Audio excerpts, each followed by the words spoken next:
Hi, everyone. It's Andrew with the Alliance for Innovation and Infrastructure, and this month is Energy Month, which means we're sitting down with industry professionals to talk about the energy resource relevant to their line of work. Today, I'm happily joined by Michael Deuce with Lattice Energy Solutions. Thank you so much for being with us today. Hey, thanks for having me. It's great to be with you, Andrew. Absolutely. It's great to have you here too. I'm really excited to see what we can learn from you today. Today, we're talking about wind energy. So let's just jump right in. Tell us about your line of work and what inspired you to work in renewable energy. Lattice Energy Solutions is a platform where we tackle some of the most challenging energy projects, renewable energy projects being worked on today. We are in about 20 states, but we have a nationwide footprint. We just started entering into Canada, and we're doing work in the Caribbean and South America. The current work that we're involved in spans from solar to wind, waste to energy. We do a lot of battery and EV work as well. One of the things that people are coming to know us more and more for are the microgrids that we put up, and also some of the waste to energy sites that we're working on. We're considered one of the top, if not the leader in the industry, in the agricultural and the food industry. We put in more projects and work on more projects in that vertical than any other, but we're very active in the verticals of major manufacturing, the transportation sector, municipalities and school districts, commercial, retail resorts, condominiums, you name it, we're working on it most likely. This area of wind is a big topic, and it's becoming more of a bigger topic as our government deploys more and more tax incentives toward that end. It's becoming a very well sought after area. It is. I know that over the last 10 years in the US, it has grown 147%, and it's now 10.2% of the US electricity mix. Well, Andrew, there's a big push right now to push that to 20%. And if you look at any of your major charts put out by the Department of Energy, you'll see that the two main components of the drive, obviously there's going to always be hydro and these other areas and geothermal, but the main drivers and where most of the incentives are pointed to are solar and wind. And so there's been a big talk and big push for 20% wind. I think we're on track to see many of those goals hit. At a very basic level, how would you define wind energy? It's really harnessing God's creation of wind. It's harnessing that power, that energy. We all think of big wind. Here in California, we see big wind turbines out at Palm Springs and across the Midwest and in other parts of the country. But as you know, offshore wind is a huge area. We have now become the dominant player in the wind industry. Back in the day, it was, Germany and Spain and some of these other countries were really the dominant players. And about 2000, I think it was 5, 6, 7 in that range, we really started to turn the corner and became a major dominant player. At the same time, we don't produce many of those wind turbines. We definitely employ them into our landscape. Obviously the big major players are China, and obviously Europe plays a big role in that as well. Where do you see offshore wind going in the next 10 years? It's definitely on the increase. California is, really recording record high contracts for offshore wind. There's just a lot of new designs out there as well that's going to increase the application of offshore wind and onshore wind. You're going to start to see a new class. It's not a new class, but it's a class that's coming into its own. It's called small wind or vertical access wind turbines. Now these vertical access turbines can be 10, 20, 50 feet, not 300 feet. So there's lots of applications here, both in the suburban and industrial sectors. We're recommending them in industrial parks and transportation centers. You just want to be mindful of the space around you. Of course, and I think that vertical axis turbines have a really unique look to them, just like horizontal as well. But the curvature of them, like you said, the ability for them to be in so many more areas. I guess less of an eyesore to people who aren't as in tune with all aspects of wind power. In fact, you bring up a great point. In fact, I've talked to a number of the developers of these smaller wind turbines, and they almost see them as art. These designs can be at the beginning of a project. They really can serve as a dual purpose, wind power generation, but also they're not going to be replacing art, but they definitely will have a place. Aside from just the appearance of wind turbines, What are the challenges that come with wind power? Some of the biggest challenges is having them work properly, maintained. They've had problems, and we've seen all the pictures, of birds out there that are come in collision with them. You're not going to be able to put out as much electricity or generate as much power as opposed to these bigger turbines, but the smaller ones will definitely serve that purpose in that smaller to mid-sized market. I think the other challenge is if we don't have the tax incentives, I think that it will deter, big capital and developers from being in the game and being, active in developing these projects. So I think you're going to need to have those incentives in place if you want to see these projects developed. Yeah, and I think going off that, acquiring the landscape and the water space to do so. And also, wind power has had a really good safety record. Yeah, they've done remarkably well. And I think we're going to see that improve and over time, and it's going to get better and better as the technology improves. We're starting to see less maintenance. We're starting to see, parts wear better. They're using better composites. And so I think you're just going to see that it just improve over time. What would you say the largest benefit of wind power is? I think that the largest benefit is that wind is on 24/7.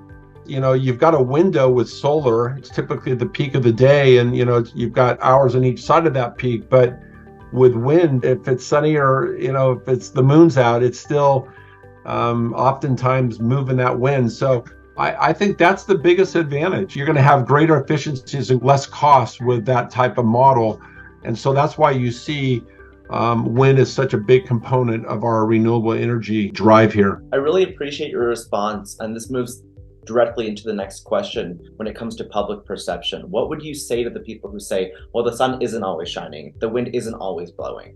In certain areas, it might not be blowing in gusts that would be to our efficiency optimum, but in these wind corridors, there's wind a lot of the year. It's very much an advantage situation. You've got certain wind pockets from Louisiana, Texas, all the way up through the bread belt. I mean, you've got a lot of wind and down through the Caribbean, off all of these shore areas. You've got wind that has taken place, and it's consistent and it's free.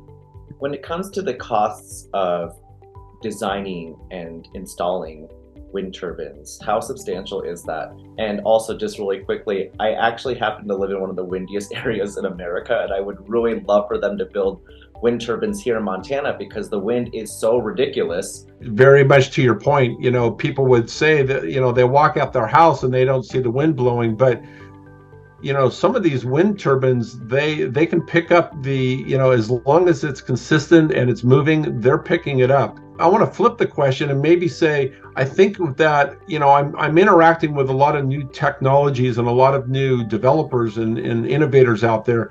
And what I think we're seeing more than anything, that people are harnessing some of these newer materials that are being used to strengthen blades and create longer drive times and less friction. Those are the sort of nuances that I'm seeing that should give a lot of people encouragement, because that's what's driving the industry is innovation. When you have the amount of resources into industry or this sector now in the next number of 5-10 years, you're going to see a lot more innovation. I think there's a top 10 in the big wins category, and there's obviously a number of suitors after those 10. But in the small wind category, there's probably 30, 40, innovators out there and developers that are working on projects that we're going to see coming to fruition or to the finish line here over the next couple of years. And that's going to be exciting because you're going to see a whole new array, if you will, of different technologies in wind that's going to have a lot of different applications. And we need to have all those different applications because you've got the ports that need wind. You've got, big wind that's going to happen in, throughout the Midwest and other big wind areas. But there's also going to be a lot of opportunities for wind in places that we don't think traditionally that wind would go. Those are the areas that's going to become more and more exciting. Yes, and then, people are going to see those innovations and they're going to say, I need to invest in this. This is definitely moving forward. It's not regressing us.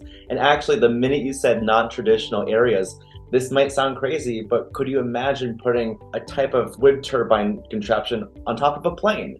How would you be able to power the lights, all those extra things you probably don't think about? Yeah, I think we're going to see a lot more in this field, and I think we're just at the beginning of it, truthfully. I mean, I'm talking to people right now, they're running ideas by us, and we're like shaking our heads going, that will be interesting if you can pull that off. But there's some incredible innovators out there, and we're grateful to be interacting with. They want to come to us because we have a large footprint, and we're working on dozens and dozens of projects across the US, and so we can definitely do pilots for different newer companies, as well as those that are established. We can really move their products right into some of our projects. Bearing all of this in mind, what else would you like the public to know? I think it's just good to continue to educate ourselves and to become more aware of what's our surroundings are, and how we can participate. I think there's going to be great ways to invest down the road, and I think there are going to be ways to invest from an institutional standpoint and also from a retail standpoint. So I think that keeping our eyes open and supporting the industry where we can, and I think that there's some good investment opportunities as well. Yeah, I agree. And the way that innovation technology has been improving over the years, I mean, I know that we have just created allegedly a floating car. So I can only imagine how many more ways we're going to be able to innovate and integrate wind turbines. So, I mean, I see solar panels on garbage cans, in downtown areas all over the country. And, high hydrogen's another topic that we could have another discussion on, but yeah. I've been having a lot of discussions with, some of the major transportation players. We just cannot put enough electricity in some of these locations in order to electrify or power up shipyards where they have massive cranes. And even in a discussion this morning, and we were talking about the various ports along the West Coast, some of these locations, there's 150 cranes, 175 cranes. And so I think in the LA port, there might be 150 to 175. And the discussion was that each one of these cranes would require 1 megawatt of power. Well, that would allow it to run for 12 hours. In order to put up, 150 cranes with that type of power, you're going to need 150 megawatts, which is just almost unrealistic. So what I'm trying to say is that there are a number of new technologies, and the hydrogen market and the hydrogen industry is going to become a very significant player when it comes to train locomotives, when it comes to long haul trucks, and this sort of things, and even buses in rural areas. And when you don't have a charging station within, a certain radius, hydrogen is going to become, a major push. So you've got these different elements of hydrogen, wind, solar, all working together, but kind of for their own specific purposes and their own lane, depending on, how much of a charge and how much power is needed. So those are some of the things that we're just seeing, is the integration of wind, solar, and hydrogen in various projects. Yeah, each component's extremely important on its own, and as a whole, even more important. My last question is, what would you like policymakers and decision makers to know? I think one of the main things that we hear, and I hear on a daily basis, is the red tape and the regulations and the compliance and the time it takes to get things done. That's probably the greatest frustration at the local and boots on the ground. Time is money. And so if a project is out 3, 6, 12, 3 years, got long delays, it's costing someone something. The more we can cut that down, and providing maybe certain pilots or certain types of provisions that would enable us to fast track certain projects, I think that would be one of the most helpful things. I would love to know a little bit more about the longevity of wind turbines and how innovation is improving that area. When we can have components and parts that are more reusable or recyclable, those that would have a more of a sustainable aspect to them, that's really what the goal might be. We're a ways off from that in many categories, but I'm seeing it in other categories. In concrete, as an example, we're starting to see tremendous innovation in that category. And I guess my point is that with these materials that are being used, harnessing some of these materials and products that have strength, durability, they have longevity, and then they have some type of a sustainable aspect to them where they can be, recycled easier. I think that's going to be one of our greatest challenges and one of our greatest victories if we can accomplish that. Thank you so much for joining us today. I really appreciate your input and your perspective. Hey, Andrew, I'm glad to be on. And anytime you want to have us on for any segment or any part of the industry, we're glad to be here for you. And we're super excited about the years to come.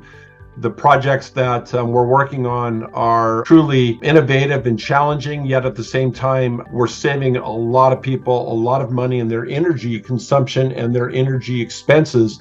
And that's really what our number one goal is to really side with our client, and figure out ways and bring solutions to them to reduce their energy consumption and energy costs. And so we're doing that through a number of facets, and one of those is wind. And we see wind as being a tremendous asset and an investment with good returns. Thank you for having me on. And here at Lattice Energy, we're glad to participate with anything that you're working on, Andrew. Thank you again.